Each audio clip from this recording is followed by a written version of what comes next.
के राज्यपाल हरिभाऊ बागड़े जी, यहां के लोकप्रिय मुख्यमंत्री श्रीमान भजनलाल जी, पूर्व मुख्यमंत्री बहन वसुंधरा राजे जी, केंद्रीय कैबिनेट के मेरे साथी अश्विनी वैष्णव जी, अर्जुन राम मेघवाल जी, राजस्थान की उप मुख्यमंत्री दिया कुमारी जी, प्रेमचंद जी, राजस्थान सरकार के अन्य मंत्रीगण, संसद में मेरे साथी मदन राठौड़ जी, अन्य सांसद और विधायकगण और मेरे प्यारे भाई और बहनों, आप सभी यहां इतनी विशाल संख्या में आए हैं और इतनी भयंकर गर्मी के बीच, और आज इस कार्यक्रम से देश के 18 राज्य और केंद्र शासित प्रदेशों से भी लाखों लोग ऑनलाइन आज यहां हमारे साथ जुड़े हैं। अनेक राज्यों के राज्यपाल, मुख्यमंत्री, लेफ्टिनेंट गवर्नर, अन्य जनप्रतिनिधि आज हमारे साथ हैं। मैं देश भर से जुड़े सभी महानुभावों का, जनता जनार्दन का अभिनंदन करता हूं। भाई और बहनों, मैं यहां पर करणी माता का आशीर्वाद लेकर आपके बीच आया हूं। करणी माता के आशीर्वाद से विकसित भारत बनाने का हमारा संकल्प और मजबूत हो रहा है। थोड़ी देर पहले विकास से जुड़ी 26,000 करोड़ रुपए की परियोजनाओं का यहां शिलान्यास और लोकार्पण हुआ है। मैं इन परियोजनाओं के लिए देशवासियों को, राजस्थान के मेरे भाई बहनों को बहुत बहुत बधाई देता हूं। साथियों, विकसित भारत बनाने के लिए आज देश में आधुनिक इंफ्रास्ट्रक्चर बनाने का बहुत बड़ा महायज्ञ चल रहा है। हमारे देश की सड़कें आधुनिक हो, हमारे देश के एयरपोर्ट आधुनिक हो, हमारे यहां रेल और रेलवे स्टेशन आधुनिक हो, इसके लिए पिछले 11 साल में अभूतपूर्व गति से काम किया गया है। आप कल्पना कर सकते हैं, इंफ्रास्ट्रक्चर के इन कामों पर देश पहले जितना पैसा खर्च करता था, आज उससे 6 गुना ज्यादा पैसा खर्च कर रहा है। 6 गुना ज्यादा। आज भारत में हो रहे इन विकास कार्यों को देखकर दुनिया भी हैरान है। आप उत्तर में जाएंगे तो चिनाब ब्रिज जैसा निर्माण देखकर लोग हैरान हैं। पूर्व की तरफ जाएंगे तो अरुणाचल की सेला टनल, असम का बोगीबिल ब्रिज आपका स्वागत करते हैं। पश्चिम भारत में आएंगे तो मुंबई में समंदर पर बना अटल सेतु नजर आएगा। सुदूर दक्षिण में देखेंगे तो पंबन ब्रिज मिलेगा, जो अपनी तरह का देश का पहला ब्रिज है। साथियों, आज भारत अपनी ट्रेनों के नेटवर्क को भी आधुनिक कर रहा है। ये वंदे भारत ट्रेनें, अमृत भारत ट्रेनें, नमो भारत ट्रेनें, ये देश की नई गति और नई प्रगति को दर्शाती है। अभी देश में करीब 70 रूट पर वंदे भारत ट्रेनें चल रही है। इससे दूर सुदूर के इलाकों में भी आधुनिक रेल पहुंची है। बीते 11 साल में सैकड़ों रोड ओवरब्रिज और रोड अंडरब्रिज का निर्माण किया गया है। 34,000 किलोमीटर से ज्यादा के नए रेल ट्रैक बिछाए गए हैं।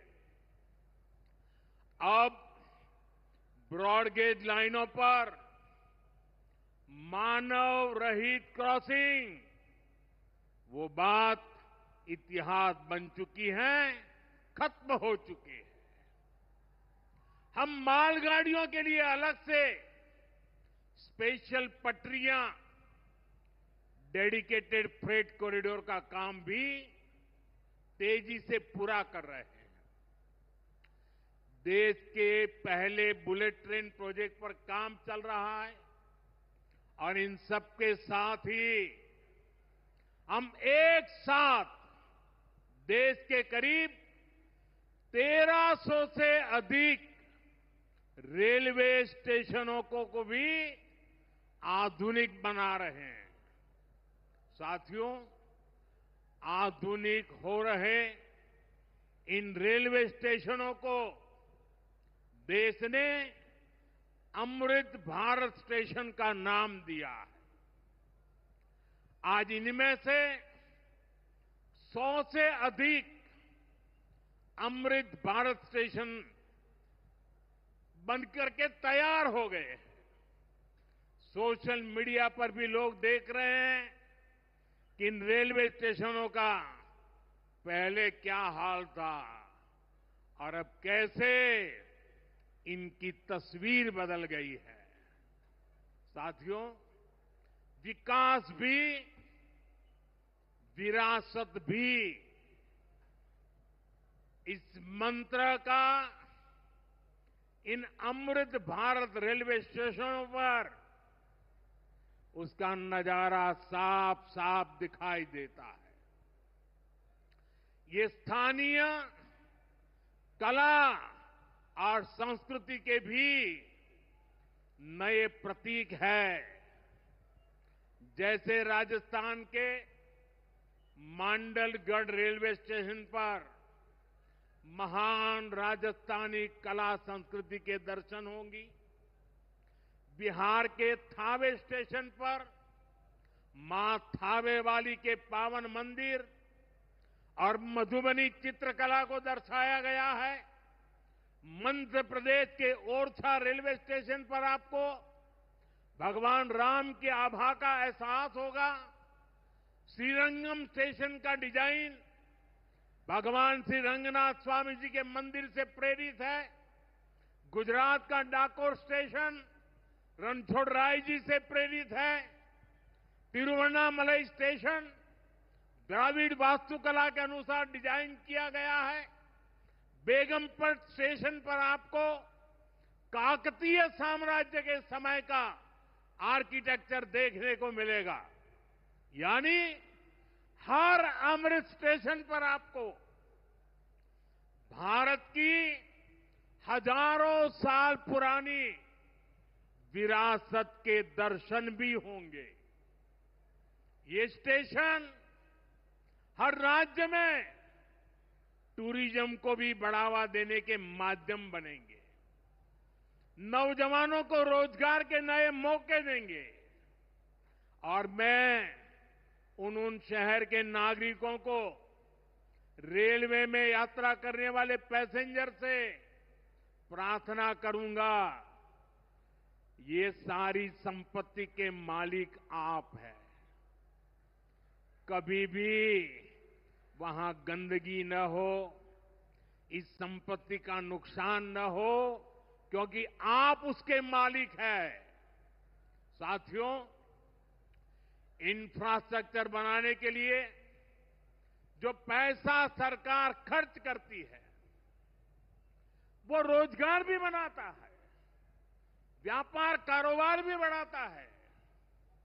जो हजारों करोड़ रुपए सरकार लगा रही है, ये पैसा मजदूर की जेब में जा रहा है, ये दुकानदार को मिल रहा है, दुकान और फैक्ट्री में काम करने वाले लोगों को मिल रहा है। रेत, बजरी, सीमेंट, ये सारी चीजें ढोने वाले ट्रक, टेम्पो चलाने वालों को भी इससे फायदा होता है। और जब ये इंफ्रास्ट्रक्चर बनकर तैयार हो जाता है, तो फिर अनेक गुना और फायदे होते हैं। किसान की उपज कम कीमत में बाजार तक पहुंचती है, वेस्टेज कम होती है, जहां सड़कें अच्छी होती हैं, नई ट्रेनें पहुंचती हैं, वहां नए उद्योग लगते हैं, पर्यटन को बहुत बढ़ावा मिलता है। यानी इंफ्रास्ट्रक्चर पर लगने वाले पैसे से हर परिवार का, खास तौर पर हमारे नौजवानों का सबसे अधिक फायदा होता है। साथियों, इंफ्रास्ट्रक्चर पर जो काम हो रहा है, उसका हमारे राजस्थान को भी बड़ा लाभ मिल रहा है। आज राजस्थान के गांव-गांव में अच्छी सड़कें बन रही हैं, बॉर्डर के इलाकों में भी शानदार सड़कें बन रही हैं। इसके लिए बीते 11 साल में अकेले राजस्थान में करीब 70,000 करोड़ रुपए खर्च किए गए हैं। राजस्थान में रेलवे के विकास के लिए भी केंद्र सरकार इस साल करीब 10,000 करोड़ रुपए खर्च करने जा रही है। ये 2014 से पहले की तुलना में 15 गुना अधिक है। अभी थोड़ी देर पहले ही यहां से मुंबई के लिए एक नई ट्रेन को हरी झंडी दिखाई गई है। आज ही कई इलाकों में स्वास्थ्य, जल और बिजली से जुड़ी योजनाओं का शिलान्यास और लोकार्पण हुआ है। इन सारे प्रयासों का लक्ष्य है हमारे राजस्थान के शहर हो या गांव तेजी से उन्नति की ओर बढ़ सके, राजस्थान के युवाओं को उनके शहर में ही अच्छे अवसर मिल सके। साथियों, राजस्थान के औद्योगिक विकास के लिए भी डबल इंजन सरकार तेजी से काम कर रही है। अलग अलग सेक्टर्स के लिए यहां भजनलाल जी की सरकार ने नई औद्योगिक नीतियां जारी की है। बीकानेर को भी इन नई नीतियों का लाभ मिलेगा। और आप तो जानते हैं, जब बीकानेर की बात आती है तो बीकानेरी भुजिया का स्वाद,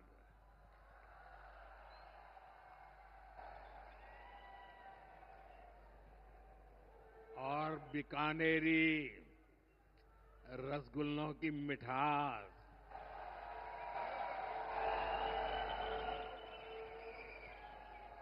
विश्व भर में अपनी पहचान बनाएगी भी और बढ़ाएगी भी। राजस्थान की रिफाइनरी का काम भी अंतिम चरण में है। इससे राजस्थान पेट्रोलियम आधारित उद्योगों का प्रमुख हब बनेगा। अमृतसर से जामनगर तक जो 6 लेन का इकोनॉमिक कॉरिडोर बन रहा है, वो राजस्थान में श्रीगंगानगर, हनुमानगढ़, बीकानेर, जोधपुर, बाड़मेर और जालोर से गुजर रहा है। दिल्ली मुंबई एक्सप्रेसवे का काम भी राजस्थान में लगभग पूरा हो गया है। कनेक्टिविटी का ये अभियान राजस्थान में औद्योगिक विकास को नई ऊंचाई पर ले जाएगा। साथियों, राजस्थान में पीएम सूर्यघर मुफ्त बिजली योजना भी तेजी से आगे बढ़ रही है। इस योजना से राजस्थान के 40,000 से ज्यादा लोग जुड़ चुके हैं। इससे लोगों का बिजली बिल 0 हुआ है और लोगों को सोलर बिजली पैदा करके कमाई का नया रास्ता भी मिला है। आज यहां बिजली से जुड़े कई प्रोजेक्ट का शिलान्यास और लोकार्पण हुआ है।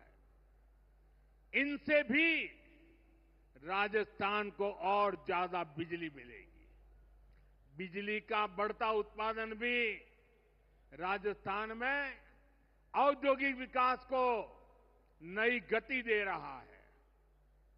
साथियों, राजस्थान की ये भूमि रेत के मैदान में हरियाली लाने वाले महाराजा गंगा सिंह जी की भूमि है। हमारे लिए पानी का क्या महत्व है, यह इस क्षेत्र से बेहतर भला कौन जानता है। हमारे बीकानेर, श्रीगंगानगर, हनुमानगढ़, पश्चिम राजस्थान के ऐसे अनेक क्षेत्रों के विकास में पानी का बहुत बड़ा महत्व है। इसलिए एक तरफ हम सिंचाई परियोजनाओं को पूरा कर रहे हैं और साथ ही नदियों को जोड़ रहे हैं। पार्वती, काली सिंध, चंबल लिंक परियोजना से राजस्थान के अनेक जिलों को लाभ होगा। यहां की धरती, यहां के किसानों को फायदा होगा। साथियों,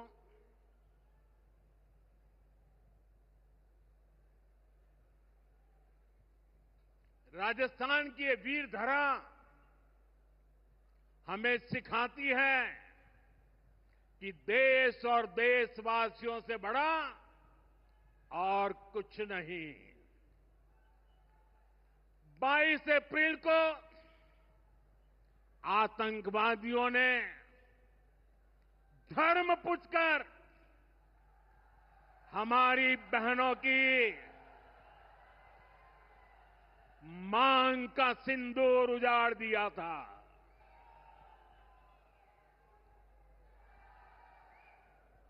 वो गोलियां पहलगाम में चली थी,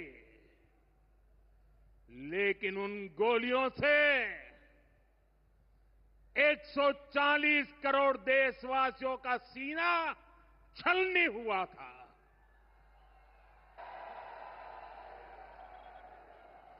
इसके बाद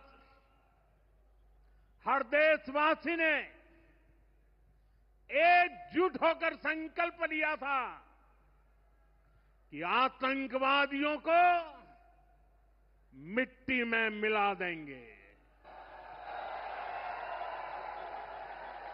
उन्हें कल्पना से भी बड़ी सजा देंगे।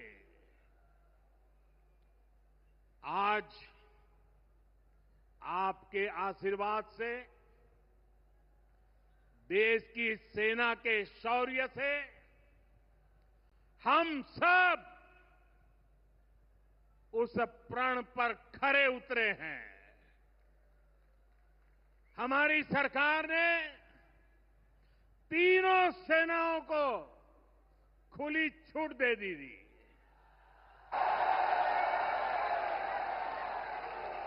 और तीनों सेनाओं ने मिलकर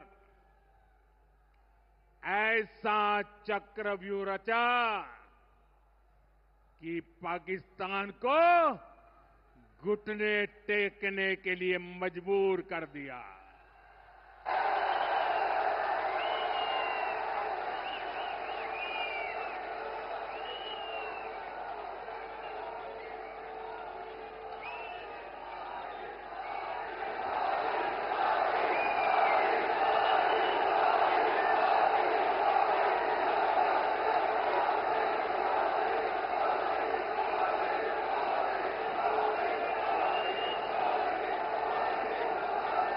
साथियों, 22 तारीख के हमले के जवाब में हमने 22 मिनट में आतंकियों के 9 सबसे बड़े ठिकाने तबाह कर दिए।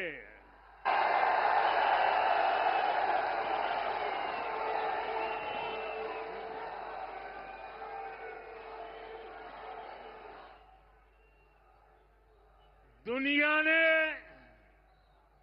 और देश के दुश्मनों ने भी देख लिया कि जब सिंदूर बारूद बन जाता है तो नतीजा क्या होता है।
वैसे साथियों,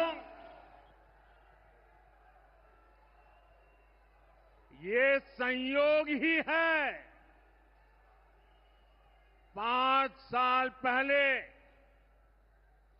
जब बालाकोट में देश ने एयर स्ट्राइक की थी, उसके बाद मेरी पहली जनसभा राजस्थान में ही सीमा पर हुई थी।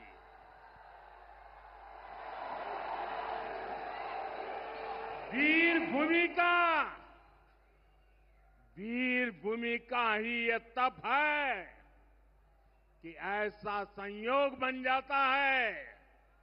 अब इस बार जब ऑपरेशन सिंदूर हुआ तो उसके बाद मेरी पहली जनसभा फिर यहां वीरभूमि राजस्थान की सीमा पर बीकानेर में आप सभी के बीच हो रही है।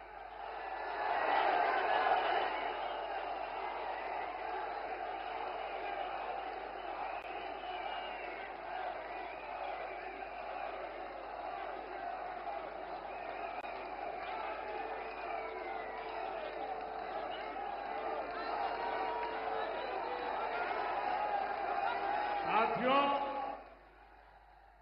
चूरू में मैंने कहा था, एयर स्ट्राइक के बाद मैं आया था, तब मैंने कहा था, सौगंध मुझे इस मिट्टी की, मैं देश नहीं मिटने दूंगा। मैं देश नहीं झुकने दूंगा।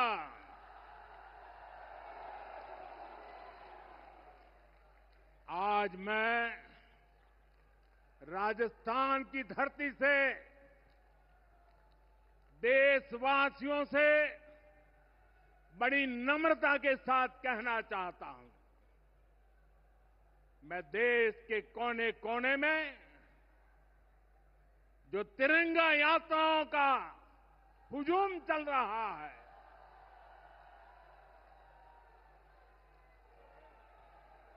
मैं देशवासियों से कहता हूं,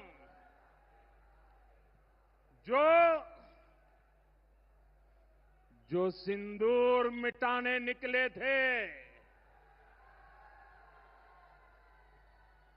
जो सिंदूर मिटाने निकले थे, उन्हें मिट्टी में मिलाया है।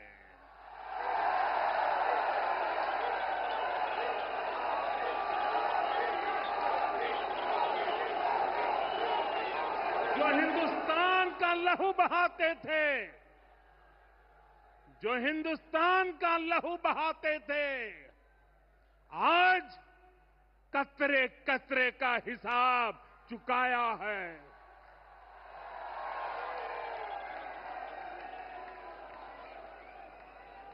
जो सोचते थे भारत चुप रहेगा, आज वो घरों में डूब डूब के पड़े हैं।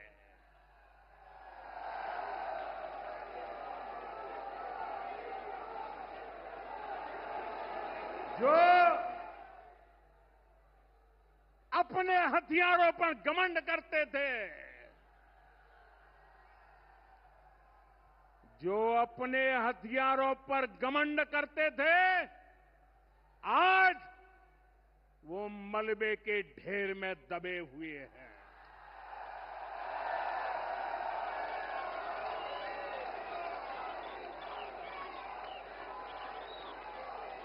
मेरे प्यारे देशवासियों,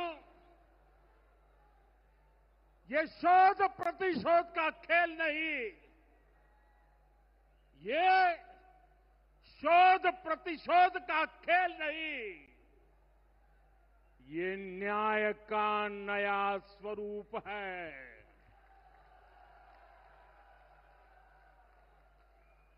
ये न्याय का नया स्वरूप है। ये ऑपरेशन सिंदूर है।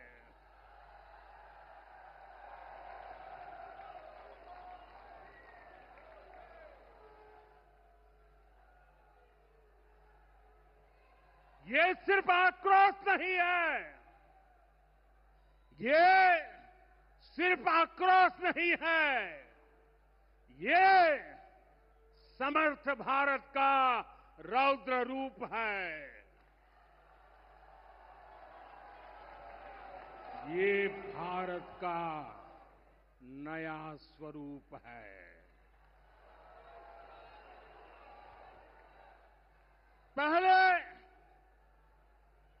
पहले घर में घुसकर किया था वार, पहले घर में घुसकर किया था वार, अब सीधा सीने पर किया प्रहार है।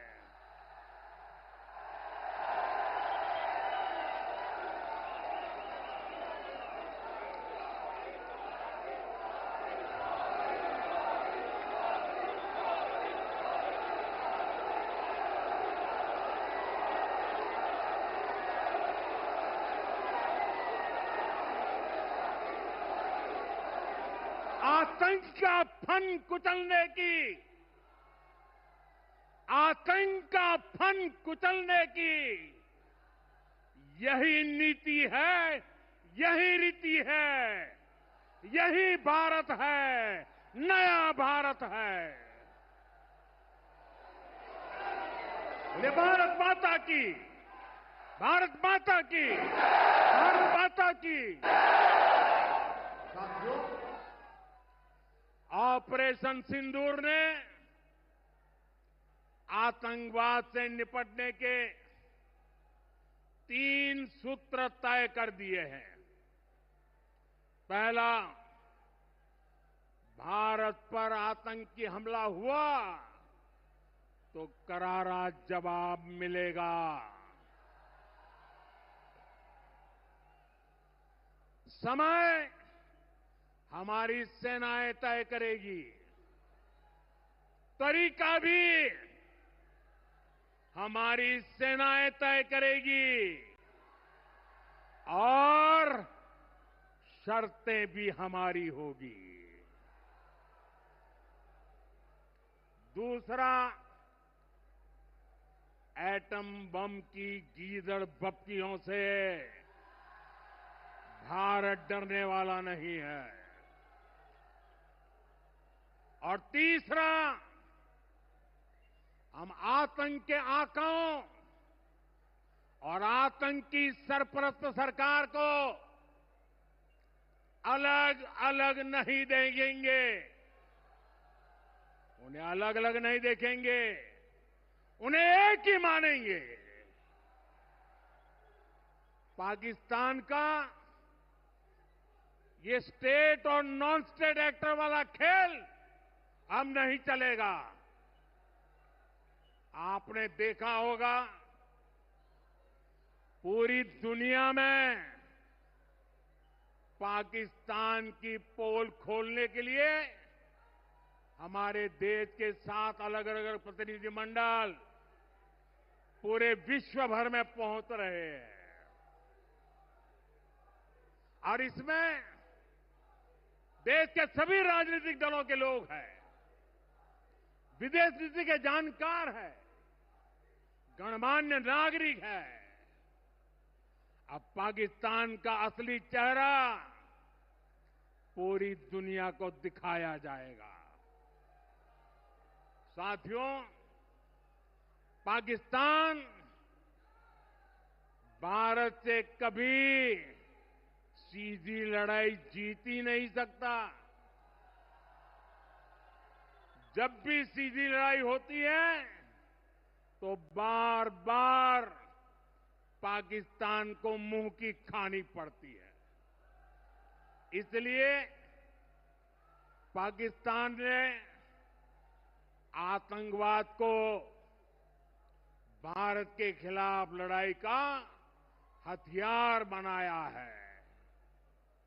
आजादी के बाद पिछले कई दशकों से यही चला आ रहा था।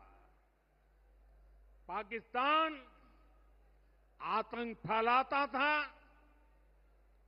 निर्दोष लोगों की हत्याएं करता था, भारत में डर का माहौल बनाता था।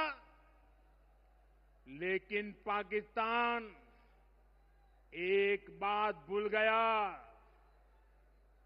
अब मां भारती का सेवक मोदी यहां सीना तान कर खड़ा है।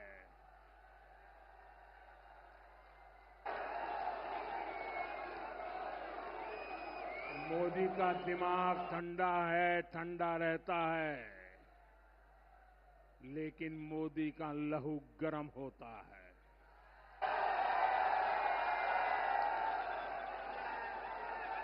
और अब तो मोदी की नसों में लहू नहीं, गरम सिंदूर बह रहा है।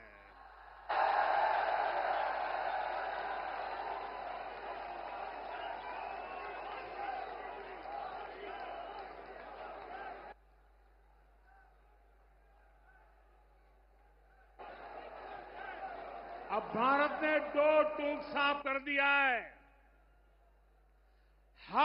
आतंकी हमले की पाकिस्तान को भारी कीमत चुकानी पड़ेगी और ये कीमत पाकिस्तान की सेना चुकाएगी, पाकिस्तान की अर्थव्यवस्था चुकाएगी। साथियों, जब मैं दिल्ली से यहां आया तो बीकानेर के नाल एयरपोर्ट पर उतरा। पाकिस्तान ने इस एयरबेस को भी निशाना बनाने की कोशिश की थी, लेकिन वो इस एयरबेस को रत्ती भर भी नुकसान नहीं पहुंचा पाया। और वहीं यहां से कुछ ही दूर सीमा पार पाकिस्तान का रहीम यार खान एयरबेस है। पता नहीं आगे कब खुलेगा। आईसीयू में पड़ा है। भारत की सेना के अचूक प्रहार ने इस एयरबेस को तहस नहस कर दिया है। साथियों, पाकिस्तान के साथ न ट्रेड होगा न टॉक। अगर बात होगी तो सिर्फ पाकिस्तान के कब्जे वाले कश्मीर की, पीओके की। और अगर पाकिस्तान ने आतंकियों को एक्सपोर्ट करना जारी रखा तो उसको पाई पाई के लिए मोहताज होना होगा। पाकिस्तान को भारत के हक का पानी नहीं मिलेगा। भारतीयों के खून से खेलना पाकिस्तान को महंगा पड़ेगा। ये भारत का संकल्प है और दुनिया की कोई ताकत हमें इस संकल्प से डिगा नहीं सकती है।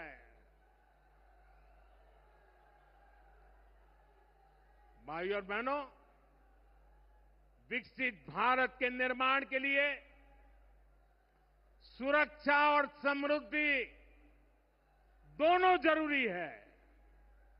ये तभी संभव है जब भारत का कोना कोना मजबूत होगा। आज का ये कार्यक्रम भारत के संतुलित विकास का, भारत के तेज विकास का उत्तम उदाहरण है। मैं एक बार फिर इस वीर धरा से सभी देशवासियों को बधाई देता हूं। मेरे साथ बोलिए, दोनों मुट्ठी बंद करके पूरी ताकत से बोलिए, भारत माता की, भारत माता की, भारत माता की। वंदे वंदे वंदे वंदे वंदे वंदे वंदे वंदे वंदे